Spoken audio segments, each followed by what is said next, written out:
Good evening, folks, and welcome back. It's been a few days, I know, since my last live. The wife is back from the funeral, and so we're trying to get back into a normal rhythm of things here. So, with a little bit still trying to be sleep trained, trying to go to bed at night at a proper time. We have to trade off who's going to be down there watching while the other one works or works on school or all of those things. So I did an audio test before I got started, so I'm hoping that this microphone is working. If you can hear just fine, please let me know.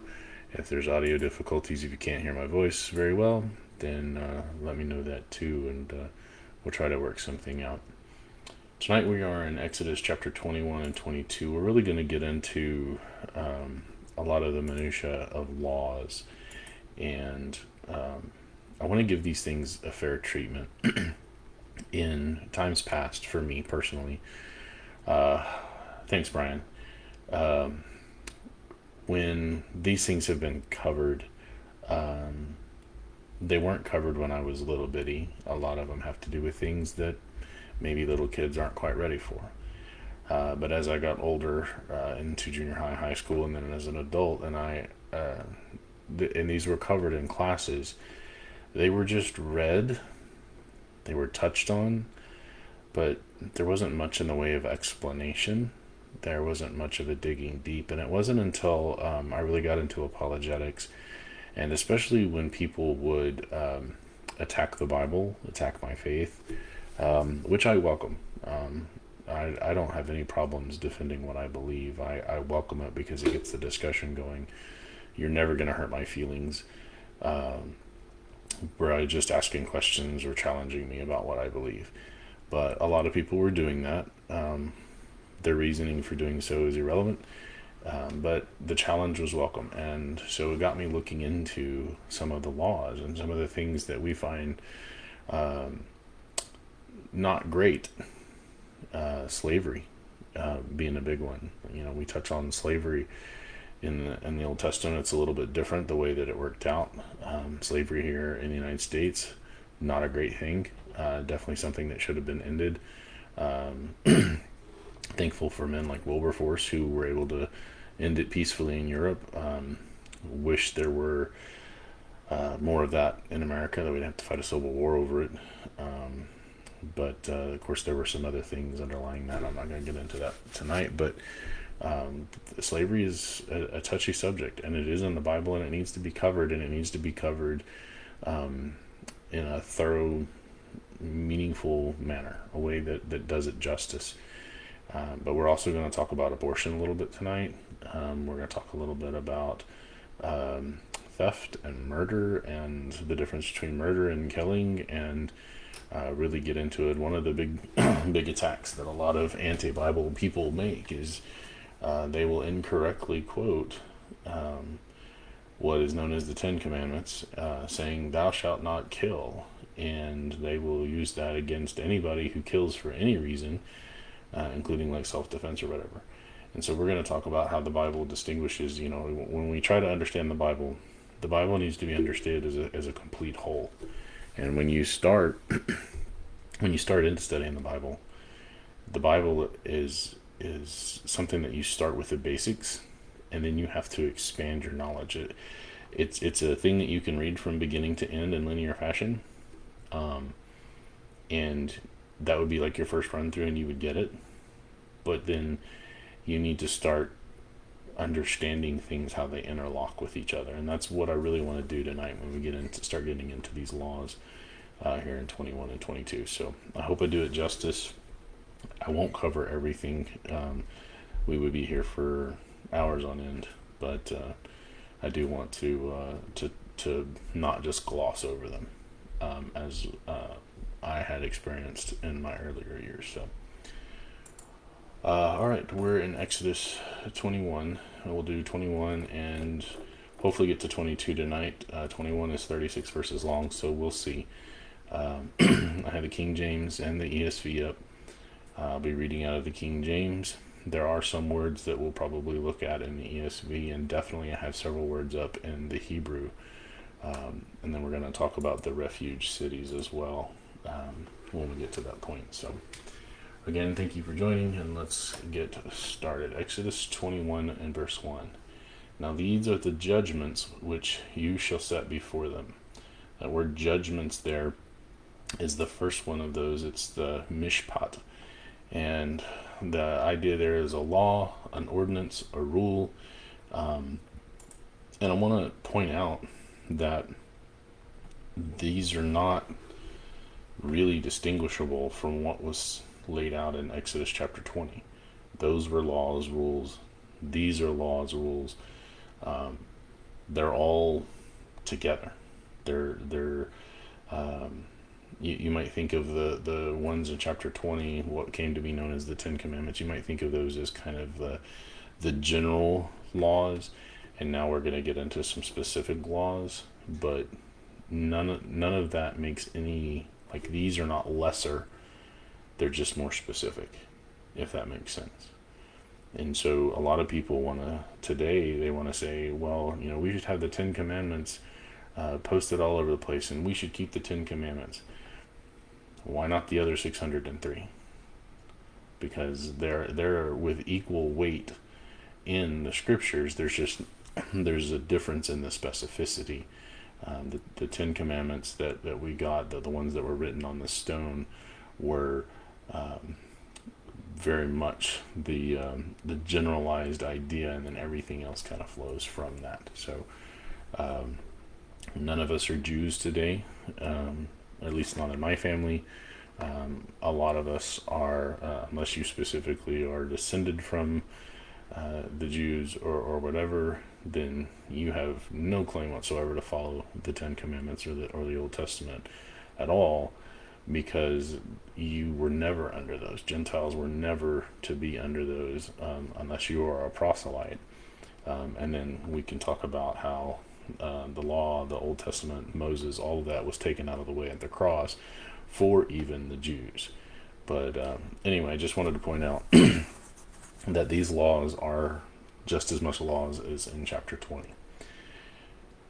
All right, so verse 2, let's start with the first specific one. So if you buy a Hebrew servant, all right, that is that you buy somebody that's a descendant essentially of Abraham, that even if you go all the way back to Hebrew, which is where the word Hebrew comes from, if you buy somebody as a servant, that person shall serve for 6 years, and then in the 7th year he shall go out free for nothing. Now, there's two parts to consider here. Number one, this is a kind of an indentured servitude. There were reasons for doing that. A person would put themselves into this kind of servitude, what we would call indentured servitude, for a number of reasons. Number one, they might not be able to pay off a debt. Number two, they may have been caught doing something wrong and it wasn't worthy of death. Any number of reasons that they could have been sold into this indentured servitude. But if they are a Hebrew, they would be only indentured for 6 years and then let go of the 7th year, and that has to do with that Sabbath.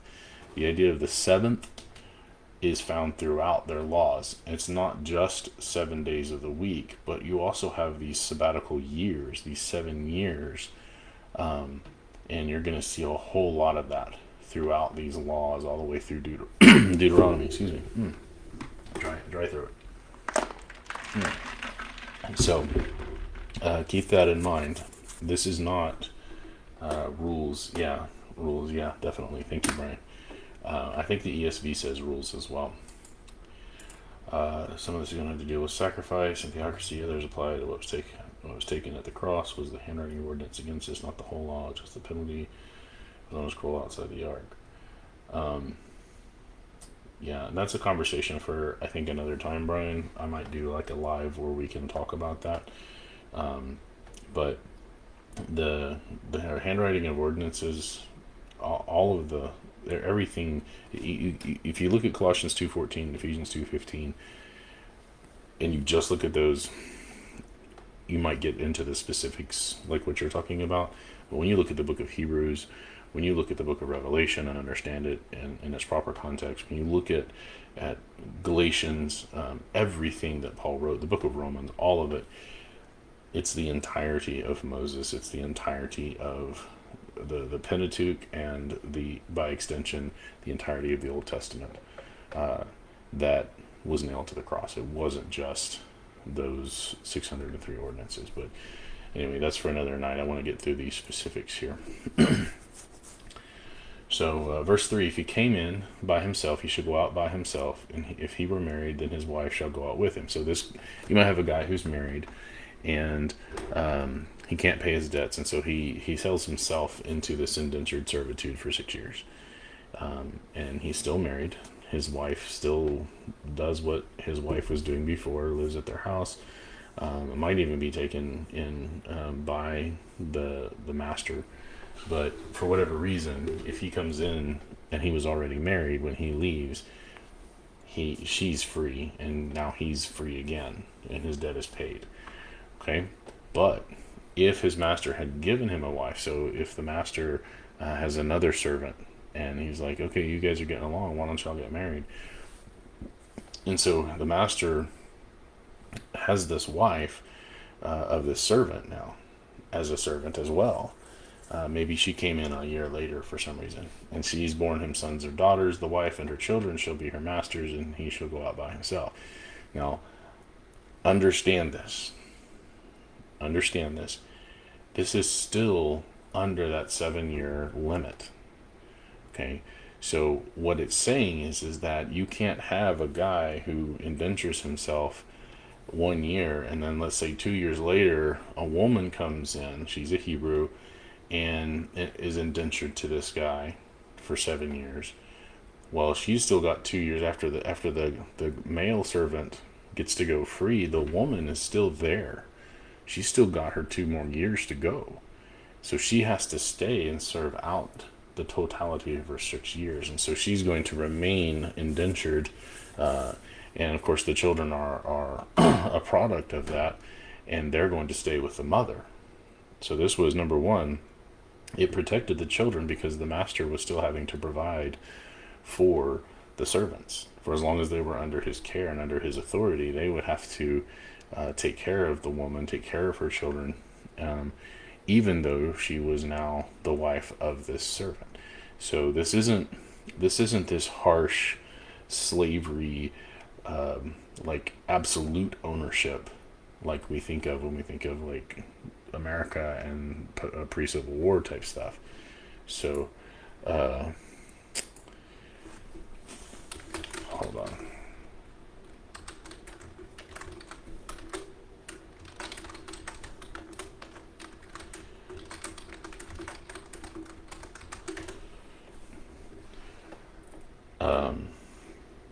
Yeah, definitely not generational slavery. Thank you, Brian. That's exactly right. And so there's this protection that's going on here, and it's not this evil thing that a lot of people try to make it out. Make it out to be. So, sorry, my daughter is. She has gone under the bathroom, and I've taken it upon myself to take care of it when she's done for the most part. But I was asking Heather if she would do it this time.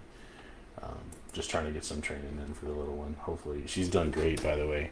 It's been like a month since she's had an accident. I'm very, very happy with her. She's done really good. She's gonna hate me for having this up on live and YouTube forever, but there it is. So anyway, the guy's gonna go out by himself. He's freed, and he doesn't have to stay there, but his wife has to stay there until the end of her 6 years. Okay, and then the servant, verse 5, and there's actually even a song about this part. If the servant shall plainly say, I love my master. He loves being a servant to this guy. Maybe the master treats you very well, provides for him very well. I love my master. I love my wife and my children, and I don't want to go out for free.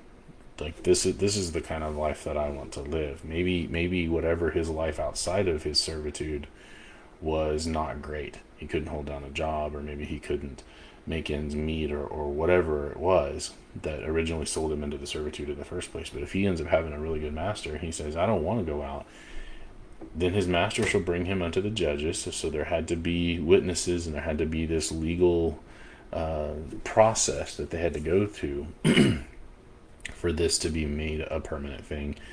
And he shall bring him to the door, or unto the doorpost, and his master shall bore his ear through with an awl, and he shall serve him forever. Okay. So again, a couple of things here. Number one, there's a song about this called "Pierce My Ear," and the idea of the "Pierce My Ear" song is that, and I will never get my ears pierced. I just can't handle that. The kind of thing makes me nauseated. But for me personally, not for other people. But the idea behind the song is that we're free.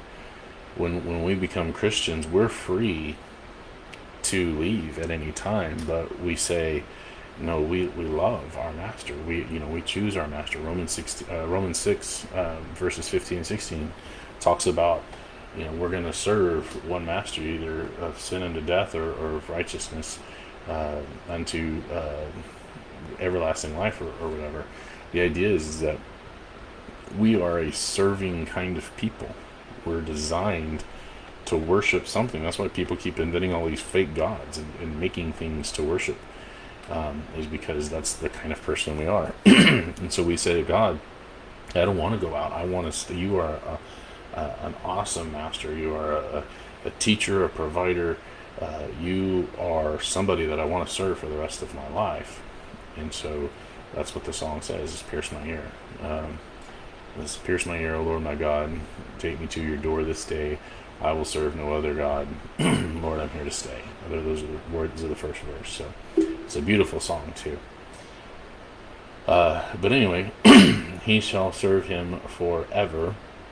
That idea there again is for the time allotted. Obviously, a servant would not serve the master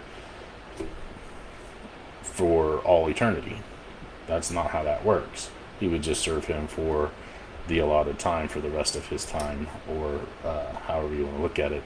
He would only serve him until the end of his life. And so, again, the meaning of forever there has a nuance that doesn't mean until the end of time or whatever. All right, and then we move into another section here, also dealing with this idea of servitude. If a man sell his daughter to be a maidservant, she shall not go out as the men servants do. So if a man sells his daughter, generally what this is kind of a prearranged marriage, is what we're talking about. We'll see that in verse 8 here. In fact, I'll just read that. If she please not her master, who hath betrothed her to himself. So this idea here is this prearranged marriage was very common back in the day. It's still fairly common over in the East. We're not talking about slavery here. We're talking about more of a passing of a dowry. That the man sees a young woman who's of marriageable age and says, I would like for her to be my wife, or I would like for her to be the wife of my son. And so he would give the father an amount, and then the maidservant or the young woman would come and be a part of his family. That's why she does not go out the way that the men do at the end of the 6 years, because this is a prearranged marriage is what's happening here. So anyway, if she does not please her master, who has betrothed her to himself, then shall he let her be redeemed. So she can go out, she can be bought by somebody else, or she can whatever, but to sell her unto a strange nation, he shall have no power. So he couldn't buy a young woman, and then she's not pleasing to him or whatever. She doesn't live up to whatever she's supposed to do, and he's like, you know what, I'm done with you. I'm going to sell you off to some foreign people. God did not allow that. He just says, no, you can't do that. See, I think either my dog or my daughter is trying to come upstairs. I don't know. But anyway, It says that he shall not have no power to do this, seeing he has dealt deceitfully with her. The ESV says has broken faith with her. In other words, if that's all he did is he just wanted to buy her so he could sell her for a higher price to somebody else, he doesn't have the authority to do that. That's a deceitful thing, and God does not allow that. So this these laws of servitude were for protection in a very harsh environment, a very harsh time. These people are not living where everybody can just go out and get a job. Everybody can go out and get an apartment and provide for themselves. The They were in a very male-oriented society, and because all of the nations around them were like that, the women of the Israelites needed to have protections in place. And so a lot of these ordinances you're going to see, a lot of these laws you're going to see are to protect them. And here's one of them right here. So, let's see here. It was only the only way poor and homeless could live and feed themselves. It was a safety net with an end time. Yes, absolutely, Brian. That is exactly right. Thank you very much. And then Stephen says absolutely everyone assumes Annabelle in the South when they read of slavery in the Bible. Yeah, and it's not. Servant loves his master. Crazy that a man would love being beaten. Yeah, because that's obviously sarcasm. Because that's not how it was. The masters had a certain way they were supposed to treat, and that's why we get into like Philemon in the New Testament. When Onesimus is sent back, Paul tells him, you treat him as a brother, Philemon. He's a convert. He's a brother. He's still going to be your servant, and he still has to follow the societal rules. But you also have to treat him as a brother. You need to be careful how you treat him. So that's exactly right. Verse 6 has a footnote of to the judges instead of God. Right, so the ESV says to God, the King James says unto the judges. Either way, the idea is before some authority to take care of the situation. So, all right. So continuing on with this maidservant, and if he hath betrothed her unto his son, he shall deal with her after the manner of daughters. So see, again, this isn't this, as Stephen said, antebellum South, where the people were treated as absolute property, which is disgusting. And that's not to say that everybody in the South did that, but there was a lot of it. But what this is saying is that if you have a young maidservant and she's been betrothed, then if it's betrothed to your son, then you treat her as she's a daughter, because that's essentially what she is. She's a daughter-in-law now. And so they were to be cared for, they were to be protected, they were to be provided for, and they were not to be mistreated. All right, and so then if the same guy takes another wife, then the first girl that he married, says her food, her raiment, and her duty of marriage shall he not diminish. In other words, we kind of see this with Jacob and Leah and Rachel. What did they do? The two sisters fought back and forth for Jacob's attention because he really wanted to marry Rachel, and he was tricked into marrying Leah. And so, God is taking care of, let's say, a woman who married young to a young man, and then as he gets older, polygamy was not something that was condemned under the Old Testament. Wasn't the way God really wanted it. We read about that in Matthew verse 19 or chapter 19, but polygamy wasn't condemned. So if a man took another wife, after a while, and he did not want to, perhaps he just had grown less fond of his first wife, he was not to shun her or treat her harshly. She was supposed to get the same amount of food and clothing. The idea of the duty of marriage is going into her if they are going to come together. As a husband and wife do, he's not supposed to diminish that from her just because he took another wife. And so she's protected. There's a lot of these protections in here. And a lot of people skip over these when they're trying to attack the Bible. So, free maidens. I think the word there is Bethula, and the idea here is a virgin or a maiden or a young woman who is of marrying age. I think that's the idea behind it. So, all right. Verse 11. And if he do not these three unto her, then she shall go out free without money. So in other words, if you have a young maiden who is married and then he takes another wife, then she's free to leave. Okay, she's free to go out just like any other male servant has been. I want to say, and this is just kind of my understanding of the context, because there's other laws governing marriage. I want to say that this is before there's an actual marriage. So she's sold and she's supposed to have food and raiment and whatever, and the guy doesn't ever provide those things. He never goes into her. He never consummates a marriage. He never provides the things that he's supposed to provide. Then she's able to go out from him and leave, just like any other servant, because she's not actually married to him. But again, that's where we come into understanding the whole of the Bible here. It's not getting into every little nuance of what's going on.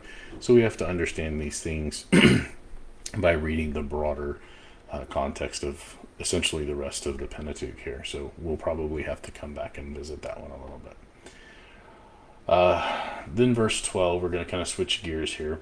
We're going to get into the idea of killing another person. He that smites a man so that he die shall be surely put to death.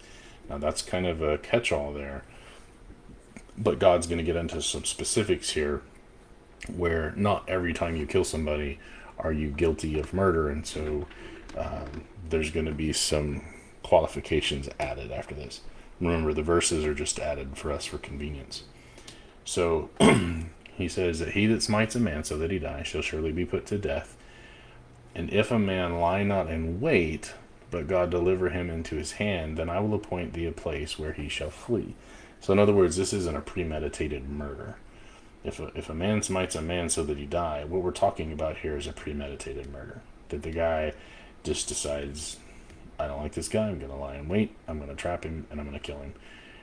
Then he's going to be put to death. But if it's what we would refer to essentially as manslaughter, maybe a crime of passion, where two guys get into a fight and one guy ends up killing the other one, then there's this place that he can flee to, and these are called cities of refuge. They don't have them at the time that Moses is writing this. I think what they allowed at the time is that he could flee to the tabernacle, and there was like this little court outside of it. They couldn't go into the Holy of Holies, but they could go to the tabernacle for the time being. But later on, you had the cities of Golan, Ramoth, Boser, that were on the east side of the Jordan, and then Kadesh, Shechem, and Hebron on the west side of the Jordan. So more towards the Mediterranean Sea were Kadesh, Shechem, and Hebron, and then on the closer to like Asia and all that were Golan, Ramoth, and Boser.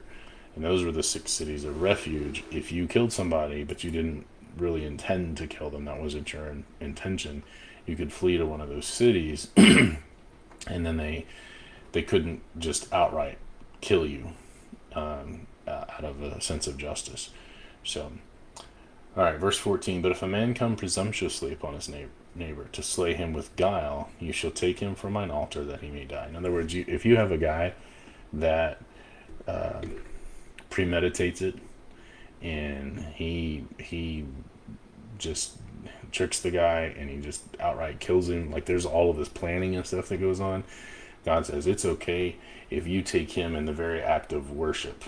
There's nowhere he can flee. Even if he tries to go to the tabernacle, there's nowhere that guy's going to go that he can escape justice. So that's what the idea of take him from mine altar, that's where I got the idea that before those 6 cities of refuge, there was the sanctuary, or the city of refuge, was essentially the tabernacle wherever it was set up while they were wandering in the wilderness. All right. And then verse 15, he that smites his father or mother shall surely be put to death. So the idea here is not he that smites and kills his father or mother. Understand that. To smite somebody is just to strike them, to punch them, to hit them, to whatever. If you have a grown person, now this is not a kid, you know, we're not talking like my little 10-year-olds or my 6-year-old or whatever, but if you have a man, a grown man, excuse me, that hits his mother or his father, not kill him or anything, but just hit him, then that person was supposed to be put to death. Okay? The idea behind this is going back to this idea of honoring the mother and the father, and how important it was to show honor to your ancestors, your specifically your mother and your father, grandmother and grandfather, the place where you were to get learning from, the place you were to get all of the things that were provided for in life till you were able to stand on your own. Everything that you had ultimately came from your parents, who got it from their parents, and so forth. And so the idea, going back to Exodus 20, was that your generations would be preserved. And so if you hit your mother and your father, you disrespected them, you were showing dishonor to them in such a physical, violent way, then you were going to be put to death, because that kind of thing did not need to be in the Israelite camp. And so there was this very, very visceral look at honoring your mother and father, and here's the other side of that coin. So you weren't supposed to hit your mother and father ever. And even today, I am not a violent person. I don't like getting into fights. I posted up the other day about a father that came here, and he was all puffed up and everything, and thought he was gonna, I guess, bully me or whatever. He didn't know what I looked like. Saw that I was a little bit bigger than him. I had no intention of fighting him. I did not want to fight him. And when my son asked about it tonight, I told him, I said, the best way to stop a fight is to never get into one. And so I'm not a violent person. I don't prefer violence. However, when it's required, especially if my family's involved, you better run, because I don't stop. I don't like the idea of minimal force. I'll do whatever I have to secure you so that you are not hurting anybody. But for the idea of me hitting my dad or my mom at any point in my life, especially as a grown man, that's a nauseating thought. That's not something I would ever contemplate doing. I don't know that I've ever even considered doing that, just because, all the things that they have done for me. And I think that's the idea behind this, is that, recall all of the things that they have done for you, and recall moving forward with your own children, what you're going to provide for them, and how you want them to be treating you, there's this continuous chain of setting an example that comes from this, and I think that's what God was going for here. And I think the Israelites really missed the boat on this one in a lot of ways. So catch up on. I really hate that I can't see the comments while I'm doing this. You know what? Maybe if can I pop this out without killing? All right, so I want to try it this way. Bethuel, yes, she does not feed, clothe, or visit her. I'll ask her for this. Hey Holly, welcome aboard. Sorry. Alright, so I'm going to try to not minimize this, but reduce this a little bit. See if I can catch the comments a little bit more live. There we go. I can still read this on a second screen here and try to keep up with the comments a little bit better. Sorry about that. Alright, so let's get into verse 16. And he that steals a man and sells him, or if he be found in his hand, he shall surely be put to death.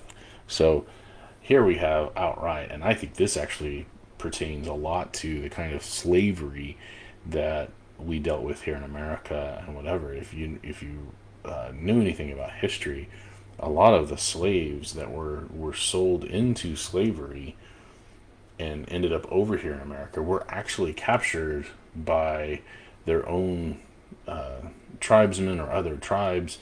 I don't want to get into the whole race vector of this thing, but just the people that were from Africa that were sold as slaves were captured by people from Africa and sold into slavery. And so if we're gonna go and we're gonna talk about who gets the blame for what on all of that kind of stuff, people need to be dealing with the whole picture here. Here in verse 16, it says, "If you steal a man, in other words, this is against his own will, and you sell him, or if you have a man that you've kind of captured, that you're going to sell into slavery, maybe to a foreign nation or whatever, but whatever, it's against his will, you get to be put to death." That's a big no-no here. So again, as Stephen said, this antebellum kind of slavery, where it was against the will of the person who was to be the servant, that is absolutely wrong in the Old Testament eyes. And again, a lot of people who attack the Bible, they skip over verses like these because it's devastating to their case. So, and then we're going to go back to kind of verse 15. Verse 15, the idea is that if you hit your parents, you get to be put to death. But if you curse your father or your mother, you get to be put to death, just for cursing them. The idea, and I want to kind of come down here because, yeah, Septuagint in the Greek says reviles. Verse 17 in the Hebrew says dishonors. In whatever way, this was a crime worthy of death. To curse them, to revile them, to despise them for all the things that they've done for you, and you're gonna throw it back in their face. Essentially, you get to be put to death for that. Again, this is not little children. Please understand, little children were not treated. They weren't stoned. They didn't take a little 5-year-old for smacking his mama when he had to go to bed, and they did not take that 5-year-old out and stone it. We're talking about a grown man here who was dishonoring his folks. And so there's a lot of people who will look at the Old Testament this way, and again, they're trying to find a reason that the Bible is not true. And so that's one of the things, is that they'll say, oh, you're supposed to take a little 5-year-old and stone him. That's not what this says. Remember, we're talking about context here, and we're talking about grown children. The idea of children is just offspring, somebody who was born of another human. Does not necessarily mean that they are a child, a little kid. So, all right, now another touchy subject, because this whole section is full of them. Verse 18, "And if men strive together," now, understand this again. This is not talking about a man fighting with a woman. Okay, this is men. Yeah, we'll get to it, Brian, definitely. Okay, verse 18 says, "If men strive together," that's two guys get into a tussle, and one smite another with a stone or with his fist, and he doesn't die, but he keeps his bed. In other words, he has to stay in bed for a little bit because he's injured. If he rises again and walks upon his staff, then he that smote him will be quit. That means the King James uses the word quit. That means he'll be free. They were fighting together, and the guy got hurt, but the guy's up and about fine. They're gonna fight. They're gonna fight. The only thing that the guy who hurt him will have to do is pay for the loss of his time until he's thoroughly healed. Okay, got to be careful with that. It's a good way to keep people out of fighting, because if the other guy, you hurt him in such a way that he's never able to go back to work, you got to pay for that guy for the rest of his life. So not something that they should be doing is really getting into fights at all because of the danger. Yeah, except that he paid for his cure and his idleness. Exactly right. Yes, mutual combat. But it's important because we're going to come to that same phrase. The reason I pointed it out is we're going to come to that same phrase here in verse 22. So, verse 20, and if a man smite his servant or his maid with a rod, and he die under his hand, he shall surely be punished. So if you if you're a violent master, if you're one of those that beats your servants, if they die because of that, then you get punished for it. Okay, but it says that notwithstanding, if they continue a day or two, in other words, if they live, then you don't get punished for essentially punishing your servants. Again, we're talking about a very harsh environment here. There were a lot of protections, but this is also a violent time. I'm not necessarily making excuses, and I don't think God wants masters beating their servants. I think he provides protections for that. We'll see more of that as we go along. Oh, thanks, Alex. But again, we have to understand the context of when we're reading and what's going on. So remember this one. I'm not setting it aside, and I'm not making any unnecessary excuses for it, but understand that there are other places where we're going to read in Leviticus and Deuteronomy where there are other protections that are put in place. This is just one where it's saying if you have a guy who beats his servant to death, then he's going to be punished for it. Okay? Then, verse 22. If men strive. So again, we have two men, plural, that are fighting again.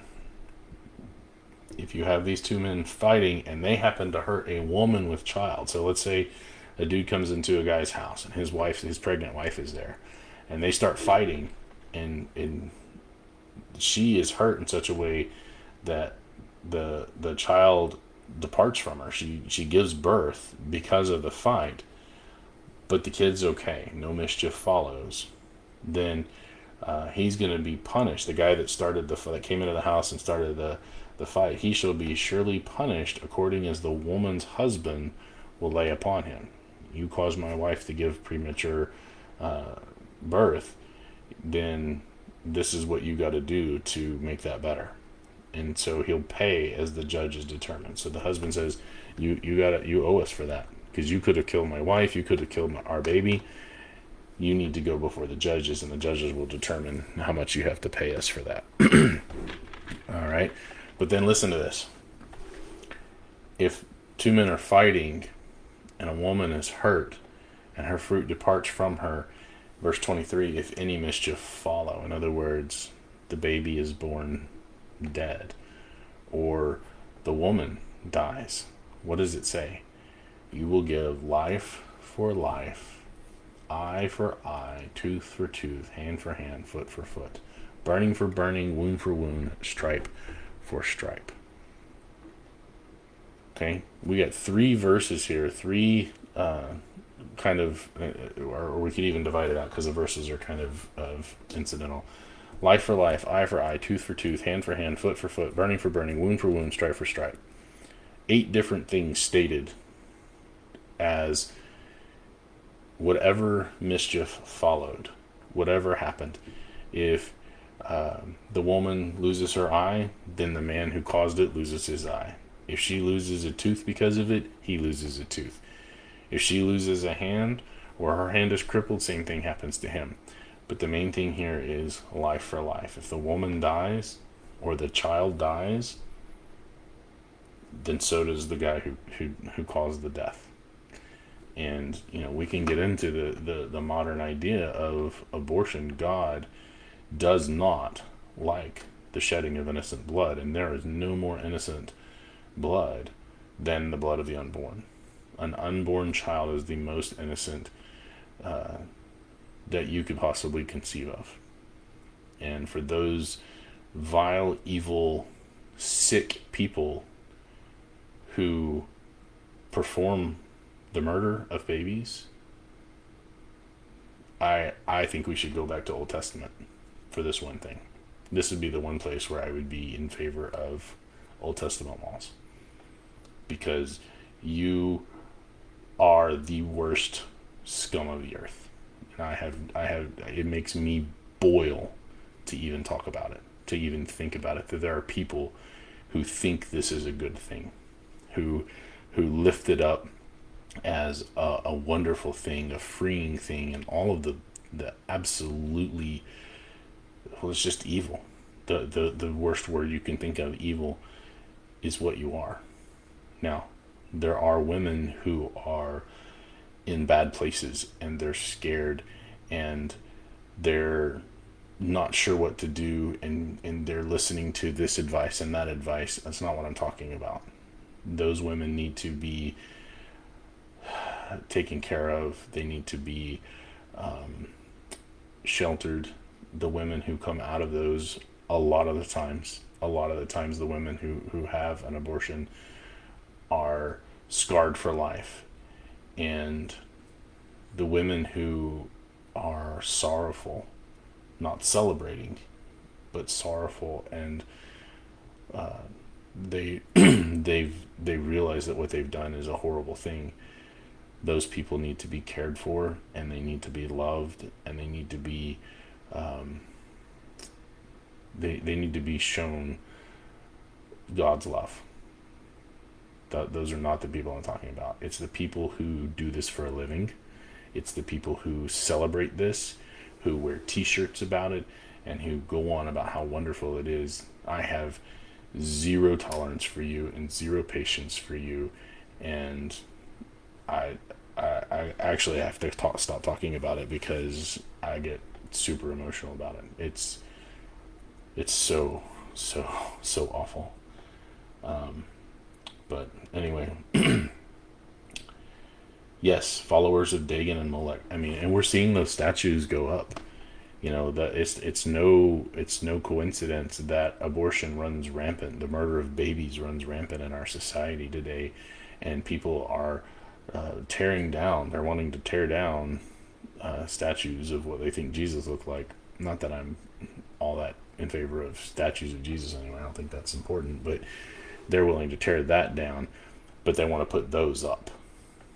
And having those graven images of demons and false gods and whatever that were demanding of the sacrifice of children, like there's a part of me that's like, it's time for America to collapse and start over, and hopefully righteousness will rise up and wipe out this evil. You know, there's a reason that the flood happened. That level of wickedness is just, and I think that naturally that happens to nations too. Nations will collapse when the abundance of wickedness and evil is so much that the nation just will naturally collapse in on it itself. I think we're looking kind of at that right now. So, but anyway, if this is too much for you to handle, I'm not going to apologize. I despise it. It disgusts me. And it disgusts God. God does not like it either, for a very good reason. So, here the law is, if you hurt a woman who's with child, and the child dies, or the woman dies, or both, you're out of luck, because you're going to die now too. Even if you didn't intend to, even if your fight was with the dude, with the other guy, if you end up killing a woman or her child, your life is forfeit. So imagine what it is that if you intentionally caused a woman to lose her child. Yeah, the worst thing that you can do physically to a person is take their life. So even accidentally, it was life for life. Okay, verse 27. If you smite out a manservant's tooth, so we're not talking about a pregnant woman anymore, but you got some guys that are fighting, and you have somebody smites out a manservant's tooth or a maidservant's tooth, then The manservant or the maidservant gets to go free. So a master is hitting his servant, and they lose a tooth. Their servitude, no matter what the guy paid for, that level of damage, and this is where I was talking about waiting, because there's more to it. That level of damage, that level of hurt that you've caused them, that permanent damage, that essentially you're scarring them. If they didn't have false teeth like we do, you knock out their tooth, they get to go free. They're done. If you just bought them yesterday, and you smack them and they lose a tooth, you paid for 6 years of servitude. They go free. Shouldn't be violent towards your servants. Now let's get into some other incidentals. If an ox gore a man or a woman that they die, then the ox shall surely be stoned, and his flesh shall not be eaten. But the owner of the ox shall be quit. Again, the idea of the being quit is that they're not guilty. They are acquitted, is what we would say. But if the ox were wont to push with his horn in times past, in other words, the owner knew that the ox was violent and would do that, and it had been brought to the attention of the owner. If the owner doesn't keep the ox in, keep him corralled, keep him away from other people, and the ox still kills a guy or kills a woman, then not only shall the ox be stoned, but his owner shall also be put to death. Man, that's some next level protection there. We don't even have something like that here in the United States.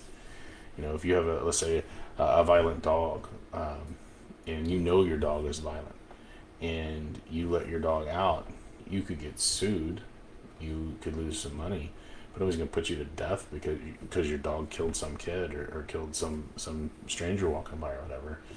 But here in the Old Testament, if you knew that your animal was violent and it kills somebody, your life is forfeit. So, where did the medical waste go? To the fire, not since the days of Noah.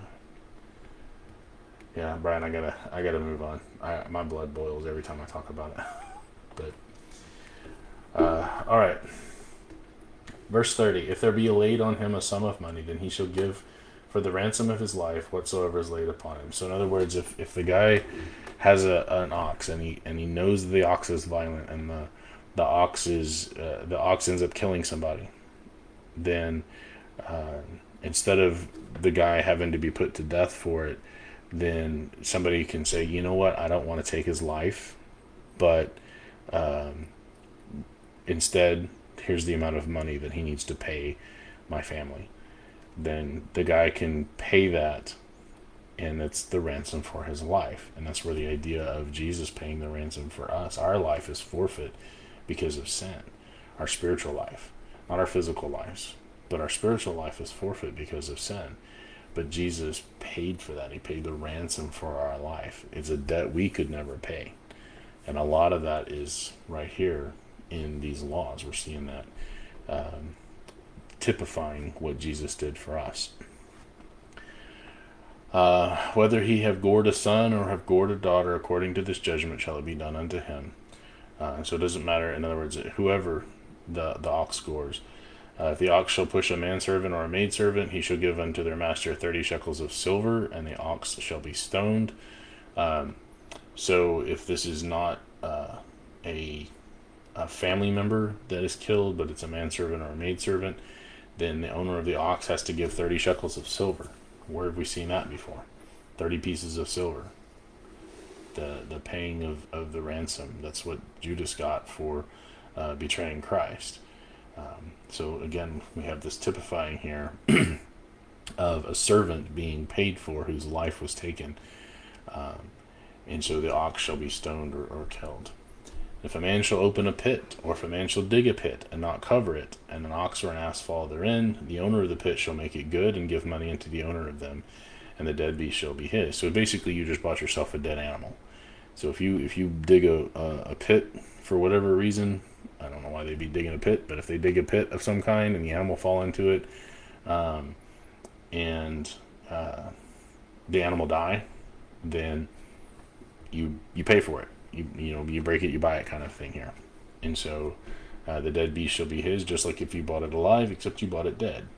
And if one man's ox hurt another's ox, that he die. So You got an ox that just for whatever reason gores another one and it dies, then they shall sell the live ox, because it's a bad ox anyway, it's violent, divide the money, and the dead ox shall they also divide. So they're going to split both of them.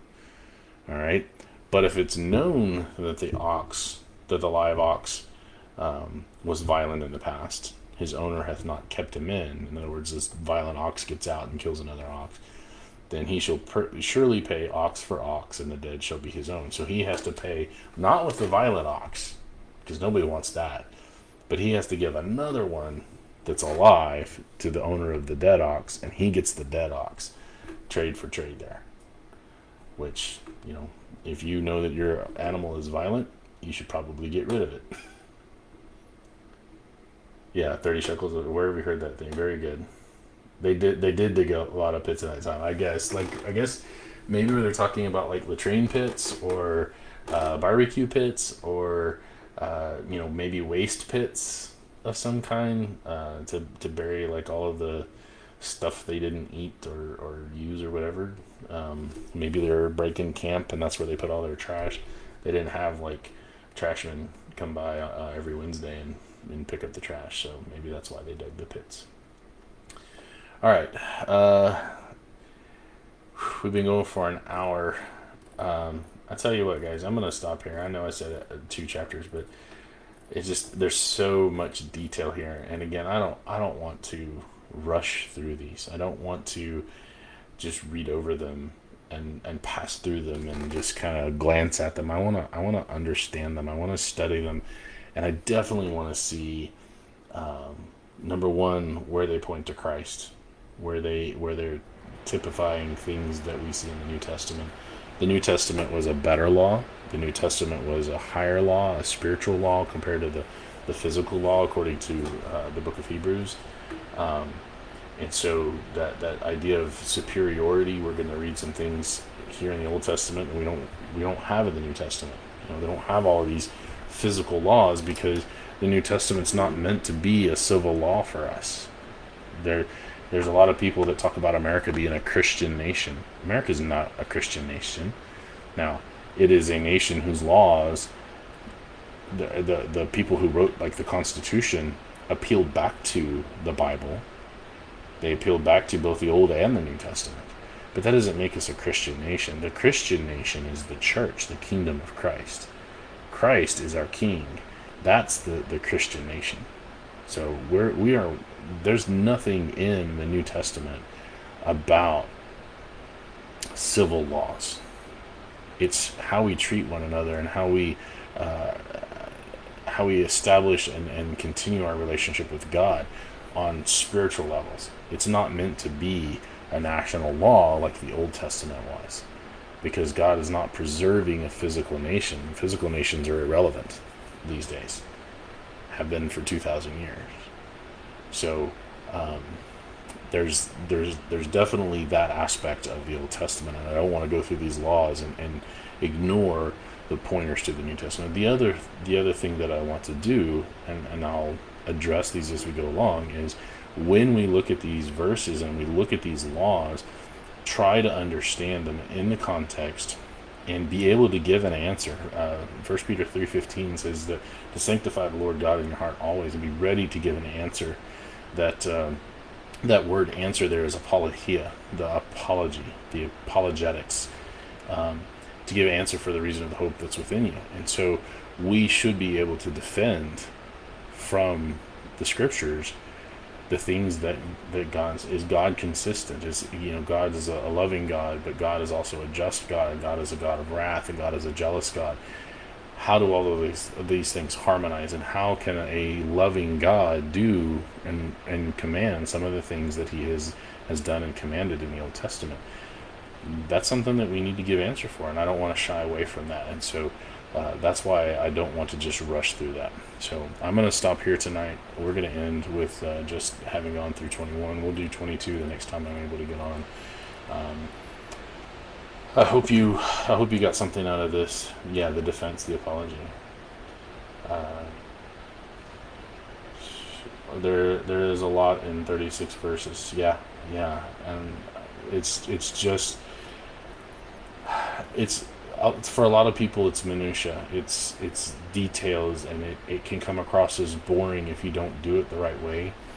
Um, and I think honestly, the glossing over and the summary versions that I heard really was what made it boring, because the digging down deep and trying to understand, especially trying to understand the pointers to Christ in the New Testament and the church, um, and to understand so that you could defend your faith. I think those make it interesting and exciting.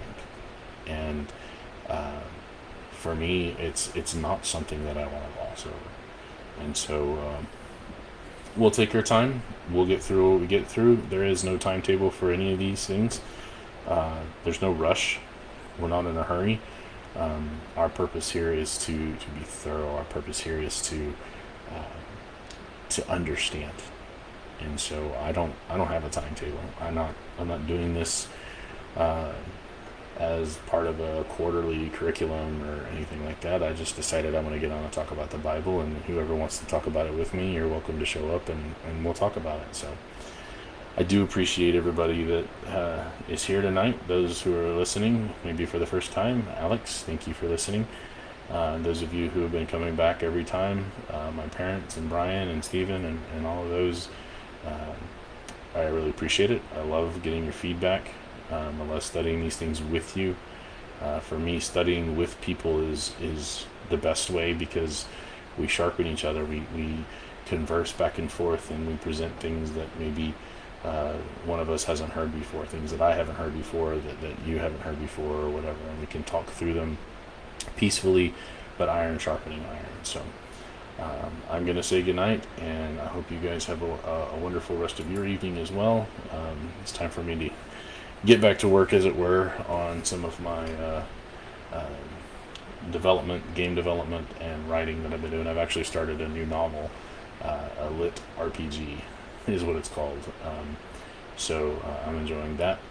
And so I'm going to say goodnight, and we'll see you guys next time.